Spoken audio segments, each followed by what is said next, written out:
Hey, have you ever had one of those days where you know you've got a lot to do, maybe school assignments, work deadlines, that one email you've been avoiding, but suddenly, out of nowhere, something as random as organizing your socks or scrolling through meme pages feels like top priority?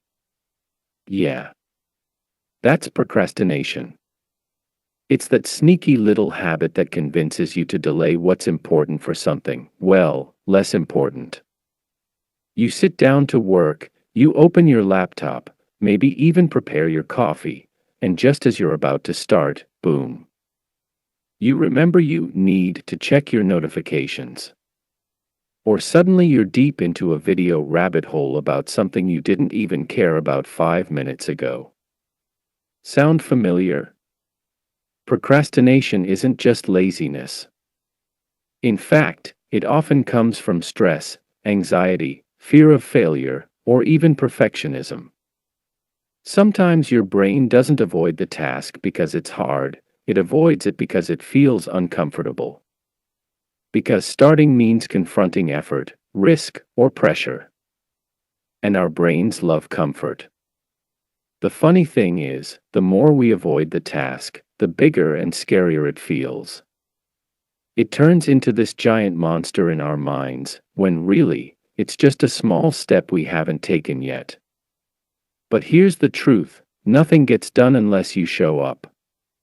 Tomorrow doesn't magically solve today's problems. If you want to beat procrastination, you need tools that actually work.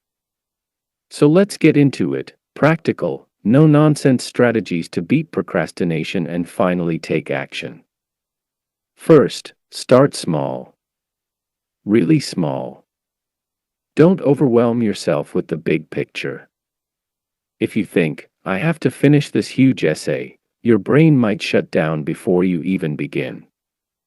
Instead, trick your brain into starting by setting a ridiculously tiny goal. Like, I'll write one sentence. Or, I'll open the document. It sounds silly, but once you start, momentum builds. You'll likely do more than you planned.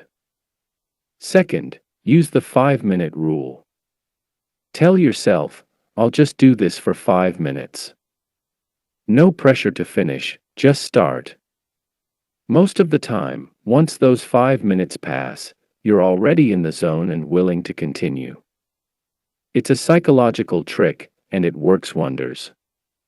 Third, try the Pomodoro Technique. Set a timer for 25 minutes. Work during that time without distractions. When the timer rings, take a 5-minute break. After 4 cycles, take a longer break. It's structured, it's simple, and it turns work into a game with built-in rewards. Fourth, make distractions harder to reach. Let's be honest, your phone is your biggest enemy when it comes to focus. Put it on airplane mode. Leave it in another room. Use apps that block distracting websites. Your environment shapes your behavior, so design it to help you succeed. Fifth, set crystal clear goals. Vague intentions like, I'll be productive today, don't cut it. Your brain needs direction. Instead, say, I'll outline the introduction before lunch, or I'll send 3 emails before 2 p.m. The more specific you are, the easier it is to take action. Sixth, plan your breaks. Don't just work endlessly hoping you'll stay focused. That leads to burnout. Instead, schedule guilt-free breaks and use them as motivation. Say, once I finish this part, I'll take a walk or watch a short video. You're giving your brain a treat for doing the work. Seventh, reward progress, not perfection. Don't wait to feel proud only when everything's done perfectly. Celebrate small wins. Every task you complete is a step forward, even if it's not perfect. Progress matters more than perfection. Eighth, change your environment. Sometimes, a new setting can make a big difference. If you always work in your room, try a cafe, library, or even a different corner of your house. A fresh environment can reset your mindset. Ninth, get accountability. Tell a friend what you plan to do today. Or join a study group, a coworking session, or use online tools where people share goals and check in with each other. When someone else knows what you're supposed to be doing, it's harder to bail. 10th, understand your why. Ask yourself, why am I doing this task in the first place? Is it part of your bigger dream? Is it helping you graduate, get healthier, build something meaningful? Remind yourself of the purpose behind the task, and it becomes easier to do the work, even when it's hard. Here's the key lesson: motivation usually doesn't come before action, it comes after. The idea that you need to feel ready is a trap. The moment you take even the tiniest step, your brain starts to shift.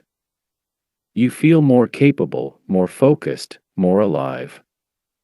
So stop waiting for the perfect moment. There is no perfect moment. Start messy. Start unsure. Start anyway. You don't have to finish the whole thing right now. You just have to start. You've got this. And hey, before you click on the next video, do one tiny thing you've been putting off. Just one. Then come back and tell me how it felt in the comments. Deal. See you next time.